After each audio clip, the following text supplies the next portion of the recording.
తెలంగాణ రాష్ట్ర ప్రభుత్వం తరఫున ఇండియా కూటమి రాజకీయాలకు అతీతంగా న్యాయ నిపుణుడు న్యాయ కోవిదుడు జస్టిస్ సుదర్శన్ రెడ్డి గారిని అభ్యర్థిగా ప్రకటించడంతో రాజకీయాలకు అతీతంగా మనందరము ఏకం అవ్వాల్సిన సందర్భము. అందుకే ఈరోజు Telugu Desam party, YSR party, BRS party, MIM party, అదేవిధంగా ఉభయ రాష్ట్రాలలో ఉన్న బీజేపీ రాజ్యసభ లోక్సభ మెంబర్స్ కూడా విజ్ఞప్తి చేస్తున్నా తెలుగువాడికి దక్కిన గౌరవం జస్టిస్ సుదర్శన్ రెడ్డి ఉపరాష్ట్రపతి అభ్యర్థిగా ప్రకటించడం.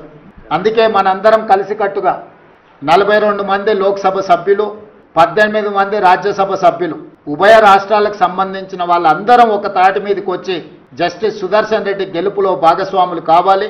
జస్టిస్ సుదర్శన్ రెడ్డిని గెలిపించవలసిన బాధ్యత మన అందరి మీద ఉన్నది. కాబట్టి చంద్రబాబు నాయుడు గారిని, చంద్రశేఖరరావు గారిని, వైఎస్ జగన్మోహన్ రెడ్డి గారిని, జనసేన అధ్యక్షుడు పవన్ కళ్యాణ్ గారిని, ఎంఐఎం పార్టీ అధ్యక్షుడు అసదుద్దీన్ ఓవైసీ గారిని, అదేవిధంగా ఉభయ కమ్యూనిస్టు పార్టీలు ఈ రాష్ట్రాల నుంచి ప్రాతినిధ్యం లేకపోయినా ఇతర రాష్ట్రాలలో కమ్యూనిస్టు ప్రాతినిధ్యం ఉన్నది కాబట్టి ఆయా పార్టీలను కూడా తెలుగు వాళ్ళుగా మన వాళ్ళు సంప్రదించి మద్దతు కూడగట్టి జస్టిస్ సుదర్శన్ రెడ్డి గారి గెలుపు కోసం పని చేయాలి. జస్టిస్ సుదర్శన్ రెడ్డి గారి గెలవడము ఇప్పుడు అవసరం. ఎందుకంటే రాజ్యాంగాన్ని పరిరక్షించాలంటే న్యాయ నిపుణులు న్యాయ కోవిదులు రాజ్యాంగాన్ని ప్రజలకు ఆ స్ఫూర్తిని అందించడానికి ఉపరాష్ట్రపతిగా ఉంటే ఇది దేశ ప్రజలకు ప్రయోజనం చేకూరుతుంది, ప్రజాస్వామ్యం కాపాడబడుతుంది. అందుకే ప్రజాస్వామ్యాన్ని పరిరక్షించడానికి రాజకీయాలకు అతీతంగా మనందరం ఏకమై జస్టిస్ సుదర్శన్ రెడ్డి గారిని గెలిపించాల్సిన అవసరం ఉంది. వారికి మద్దతు ఇవ్వవలసిందిగా ఉభయ తెలుగు రాష్ట్రాలలో ఉన్న రాజకీయ పార్టీలను, వాటి నాయకత్వాన్ని ఈరోజు తెలంగాణ కాంగ్రెస్ పార్టీ తరఫున, మంత్రివర్గం తరఫున వారందరూ కూడా నేను విజ్ఞప్తి చేస్తున్నా.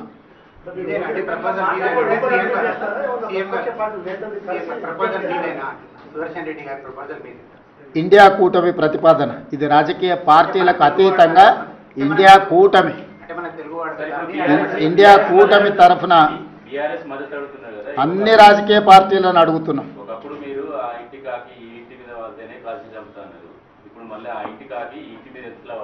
ఇది ఇండియా కూటమి, జస్టిస్ సుదర్శన్ రెడ్డి గారు కాంగ్రెస్ పార్టీ కాదు. అందుకే మీకు మొట్టమొదటి ఓపెనింగ్ రిమార్క్స్లోనే చెప్పిన జస్టిస్ సుదర్శన్ రెడ్డి కాంగ్రెస్ పార్టీ ప్రతినిధి కాదు, కాంగ్రెస్ పార్టీ సభ్యుడు కాదు, కాంగ్రెస్ పార్టీ ఒకటే ప్రతిపాదించిన అభ్యర్థి కాదు.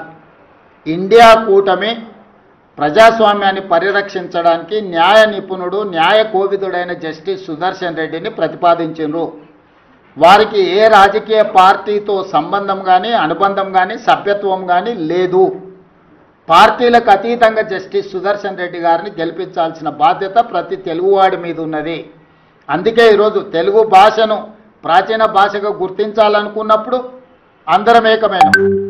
అంతెందుకు 1991లో కాంగ్రెస్ పార్టీ పివి నరసింహారావు గారిని దేశ ప్రధానమంత్రిగా చేసి ఉప ఎన్నికలకు నంద్యాలలో పోటీ పడినప్పుడు ఆనాడు గంగుల ప్రతాప్ రెడ్డి గారు రాజీనామా చేసి పివి నరసింహారావు గారు నంద్యాల ఎంపీగా ప్రతిపాదించినప్పుడు పెద్దలు నందమూరి తారక రామారావు గారు ముందుకు వచ్చి ఒక తెలుగువాడి దేశ ప్రధానమంత్రి అవుతున్నాడు అంటే అది మనందరికీ గర్వకారణము. ఎన్నికల్లో తెలుగుదేశం పార్టీ ప్రధాన ప్రతిపక్షంగా పోటీ పెట్టడం లేదు, అందుకే పివి నరసింహారావు గారిని గెలిపించండి అని చెప్పి ఆ రోజు నందమూరి తారక రామారావు గారు ముందుకు వచ్చిండ్రు. సిద్ధాంతపరంగా వైరుధ్యం ఉన్న కాంగ్రెస్ తెలుగుదేశం ఆనాడు ఎన్టీ రామారావు గారు పివి నరసింహారావు గారికి సంపూర్ణమైన మద్దతును పలికి వారి గెలుపుకు పూర్తిగా సహకరించి రాజకీయ విజ్ఞతను ప్రదర్శించారు. ఈరోజు తెలుగు వాళ్ళందరూ కూడా ఎన్టీ రామారావు గారిని ఆదర్శంగా తీసుకొని రాజకీయ విజ్ఞతను ప్రదర్శించి ఒక తెలుగువాడు ఉపరాష్ట్రపతి అయ్యే అవకాశం వచ్చింది. ఈనాడు వారు ఉపరాష్ట్రపతిగా నెగ్గితే భవిష్యత్తులో వారు రాష్ట్రపతి అవ్వడానికి కూడా అవకాశం ఉంటుంది. మళ్ళీ నీలం సంజీవరెడ్డి తర్వాత పివి నరసింహారావు గారి తర్వాత తెలుగు రాష్ట్రాల నుంచి ఒక గొప్ప అవకాశం మన అందరికీ గౌరవం దక్కే అవకాశం ఉంది. అందుకే ఈరోజు మనందరం ఈ చర్చలు, మీరు అడిగే ప్రశ్నలు చర్చలు ఇవన్నీ కాంగ్రెస్ పార్టీకి సంబంధించినవి. కాబట్టి ఈరోజు వివాదాలకు సంబంధించిన ప్రశ్నల కంటే విజ్ఞతతో కూడుకున్న విధానంతో మనందరం ముందుకు వెళ్ళాలి. మనందరం కూడా విజ్ఞత ప్రదర్శించాలి. మనందరం ఏకమై ప్రజాస్వామ్యాన్ని కాపాడుకోవాలి. ఈరోజు రాజ్యాంగాన్ని పరిరక్షించాలి అంటే రాజ్యాంగ నిపుణుడు న్యాయ కోవిదుడు ఉపరాష్ట్రపతిగా ఉంటే అందరికీ గౌరవంగా ఉంటుంది. ఈ దేశానికి అంతిమంగా మేలు జరుగుతుంది. కాబట్టి వివాదాస్పదమైన ప్రశ్నలు కానీ వివాదాస్పదమైన అంశాలకు ఈరోజు పత్రికా సమావేశంలో తావు లేదు. అందుకే పాత్రికేయ మిత్రులకు కూడా నా విజ్ఞప్తి, మీ ఆలోచనలు ఏవైనా ఉన్నా మీ భిన్నాభిప్రాయాలను కూడా పక్కన పెట్టి మీరందరూ కూడా కలిసికట్టుగా జస్టిస్ సుదర్శన్ రెడ్డి గారికి మద్దతు ఇవ్వాల్సిందిగా మీ అందరికి కూడా విజ్ఞప్తి చేస్తున్నా. ఉపరాష్ట్రపతి ఎన్నిక విషయంలో నిన్న మొన్న మరి అటు ఎన్డీఏ ఇటు ఇండియా రెండు కూటములు కూడా తమ తమ అభ్యర్థుల్ని ప్రకటించాయి. కానీ మీకు నేను గుర్తు చేస్తా ఉన్నా, బీఆర్ఎస్ అనేది సర్వస్వతంత్రమైన పార్టీ. మాకు ఢిల్లీలో బాసులు ఎవరు లేరు. మాకు ఢిల్లీలో ఏ బాసు లేడు. మాకు ఏ పార్టీ కూడా మా బాస్ కాదు. మాకు ఎవరైనా బాసులు ఉన్నారు అంటే తెలంగాణ ప్రజలే మా బాసులు తప్ప మాకెవరు ఢిల్లీలో పెద్దలు మాకు ఆజ్ఞాపించే వాళ్ళు మమ్మల్ని ఆదేశించే వాళ్ళు ఎవరు లేరు. మేము మా పార్టీకి ఇంతవరకు ఎవరు కూడా సంప్రదించలేదు. ఈ అభ్యర్థి కానీ ఆ అభ్యర్థి కానీ ఈ కూటమి కానీ ఆ కూటమి కానీ ఎవరు కూడా మమ్మల్ని సంప్రదించలేదు, మమ్మల్ని అడగలేదు. మేము కూడా ఒక పార్టీగా కేవలం మీడియాలో చూసిందే తప్ప ఉపరాష్ట్రపతి ఎన్నిక జరుగుతుందని మాకు ఇంతవరకు ఎవరు కూడా సంప్రదించింది లేదు, ఎవరు కూడా అడిగింది లేదు. పార్టీగా ఇంకా టైం ఉంది, సెప్టెంబర్ 9 ఎన్నిక కాబట్టి కూర్చొని ఆలోచించుకొని మేము ఎలక్షన్ తేదీ నాటికి మా వైఖరి ప్రకటిస్తాం. కానీ ఒకటి మాత్రం నేను గుర్తు చేస్తా ఉన్నా, మేము ఎన్డీఏ కూటమిలో లేము, ఇండియా కూటమిలో లేము. మాకు ఇద్దరు అభ్యర్థులకి ఎవరికి సపోర్ట్ చేయాలనే విషయంలో మాకు ఢిల్లీ నుంచి ఏ ఒత్తిడి లేదు. మాకు ఏ ఒత్తిడికి తల ఒగ్గాల్సిన అవసరం లేదు. మాకు ఢిల్లీలో ఏ బాస్ కూడా లేరు.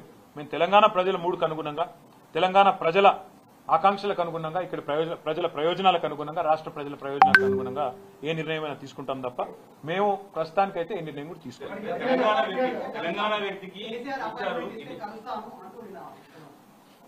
ఎవరు మళ్ళీ చెప్తా ఉన్నా, ఆయన రేవంత్ రెడ్డి గారు పెట్టిన అభ్యర్థి అయితే ఖచ్చితంగా మేము వ్యతిరేకిస్తాం. ఎందుకంటే కాంగ్రెస్ అనే ఒక చిల్లర పార్టీ, కాంగ్రెస్ అనే ఒక థర్డ్ క్లాస్ పార్టీ ఇవాళ రాష్ట్రంలో ప్రజలని ఎంత అరిగోసబుచ్చుకుంటున్నదో రాష్ట్ర ప్రజలందరికీ తెలుసు. మరి అట్లాంటి థర్డ్ క్లాస్ ముఖ్యమంత్రి, థర్డ్ క్లాస్ పార్టీ పెట్టిన అభ్యర్థిని మేము సమర్థిస్తారని మీరు ఎట్లా అనుకుంటారు? నాకు అర్థం కాదు. ఇంకోటి, ఇవాళ జరుగుతున్నది ఏంటంటే ఒక డ్రామా. ఉపరాష్ట్రపతి ఎన్నికల విషయంలో డ్రామా.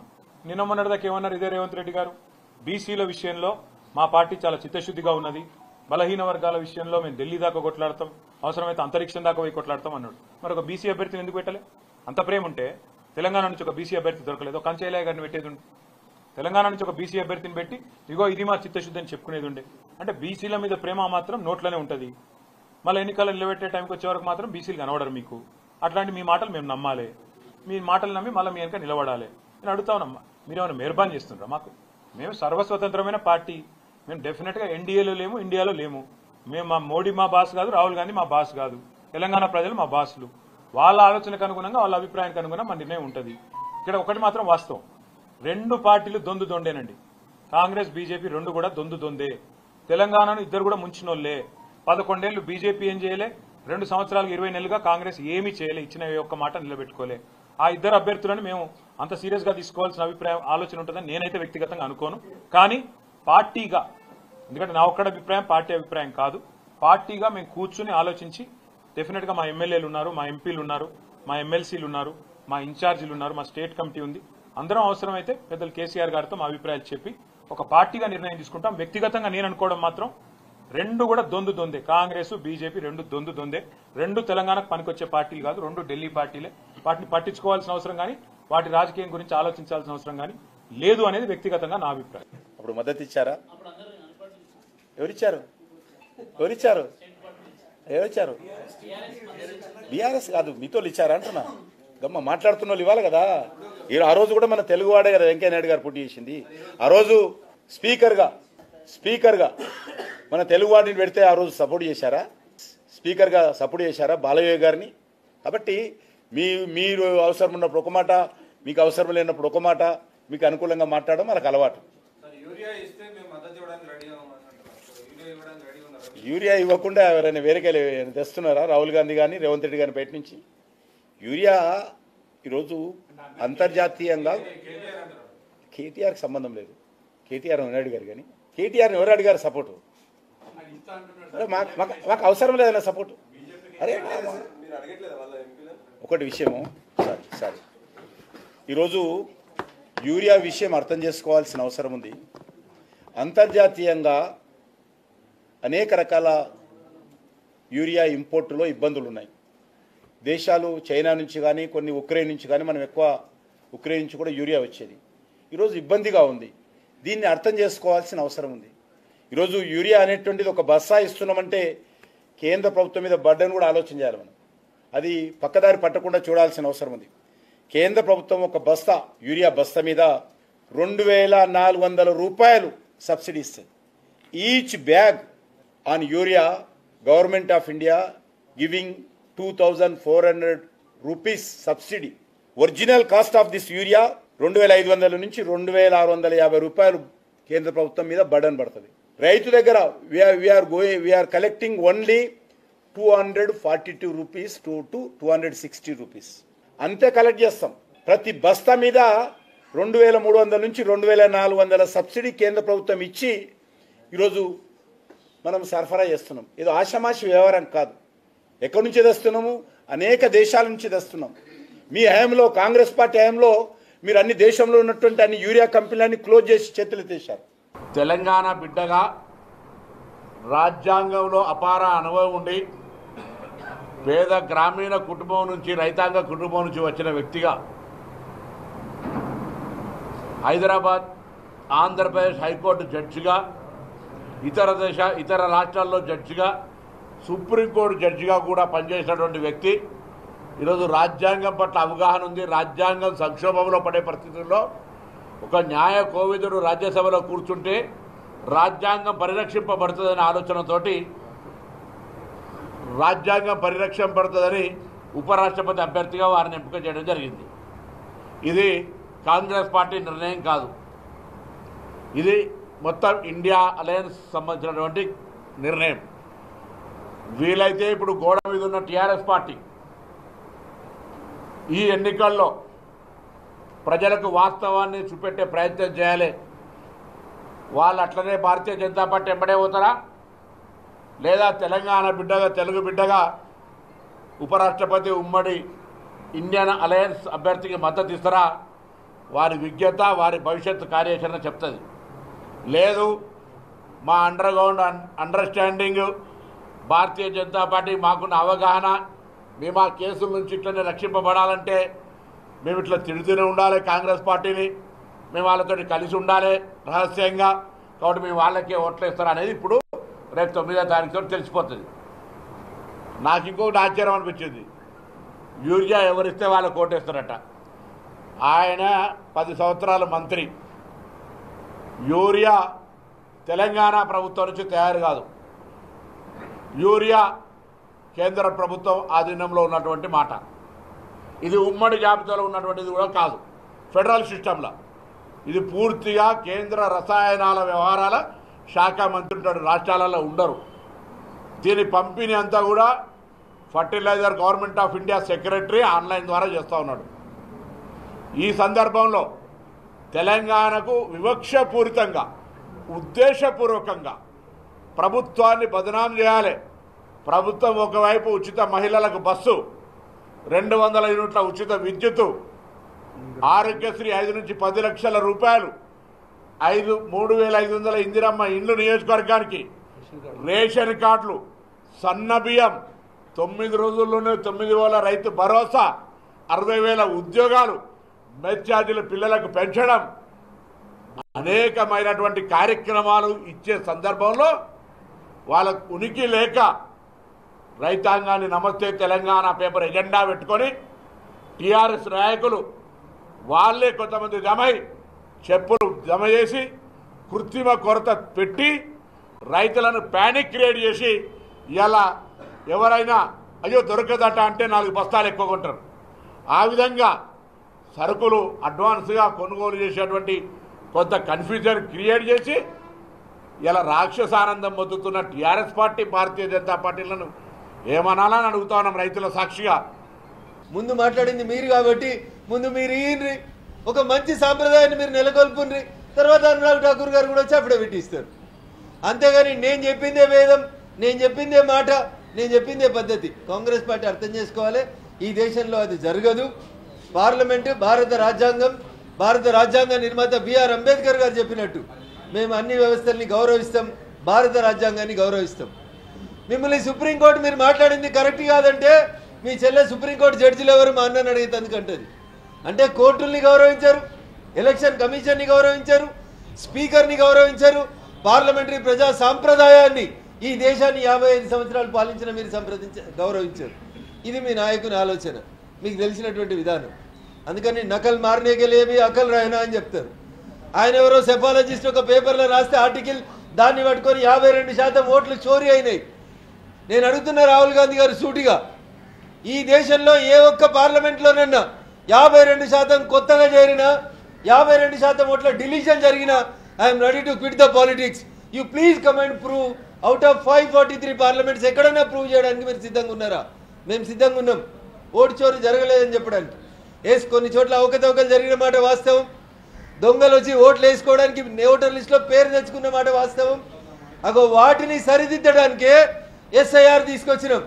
వెస్ట్ బెంగాల్ నుంచి ఇల్లీగల్గా బంగ్లాదేశ్ వాళ్ళు, మయన్మార్ వాళ్ళు, రోహింగ్యాలు ఈ దేశంలోకి వచ్చి బీహార్ ఎన్నికల ఫలితాలని, వెస్ట్ బెంగాల్ ఎన్నికల ఫలితాలని మార్చేందుకు దొంగ ఓట్లని ఓటర్ లిస్టులో చేర్చుకున్న సందర్భంలో తప్పకుండా ఎస్ఐఆర్ చేస్తాం.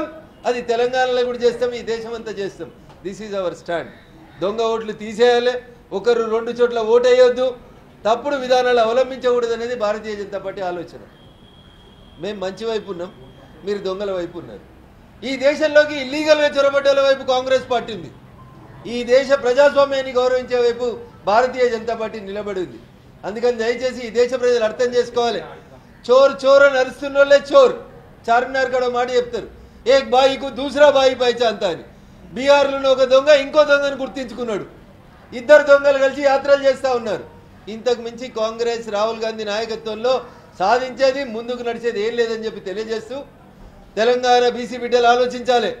రేవంత్ రెడ్డి జంతర్ మంతర్ దగ్గరకు వచ్చి ధర్నా చేసి బీసీ బిల్లు ఇస్తారా సస్తారా అని బీజేపీని అడిగిండు. మేము అవకాశం వచ్చిన ప్రతిసారి బీసీలకు అవకాశం ఇస్తుంటే కాంగ్రెస్ పార్టీ తనకు అవకాశం వచ్చిన ప్రతిసారి అగ్రకులాలకి లేదా ఇతర కులాలకి ప్రాధాన్యత ఇస్తుందని చెప్పడానికి తాజా ఉదాహరణనే ఈరోజు మీరు పెట్టినటువంటి జస్టిస్ సుదర్శన్ రెడ్డి గారు అభ్యర్థిత్వం తప్ప ఇంకొకటి కాదు. తెలుగు రాష్ట్రాలకు సంబంధించినటువంటి వ్యక్తిగా మీరు ఆయనకు ఓటు వేసే అవకాశం ఉందా? సిద్ధాంతపరంగా కాంగ్రెస్ పార్టీ ఇండి కూటమి వాళ్ళు అవలంబిస్తున్నటువంటి విధానాలు 100% మాకు భిన్నంగా ఉంటాయి. వాళ్ళు తూర్పు అయితే మేము పడమర, మేము ఉత్తరం అయితే వాళ్ళు దక్షిణం. కాబట్టి కాంగ్రెస్ పార్టీ పెట్టినటువంటి అభ్యర్థికి మద్దతు ఇచ్చడం అనేటువంటి సమస్య ఎట్టి పరిస్థితులలో ఉత్పన్నం కాదు.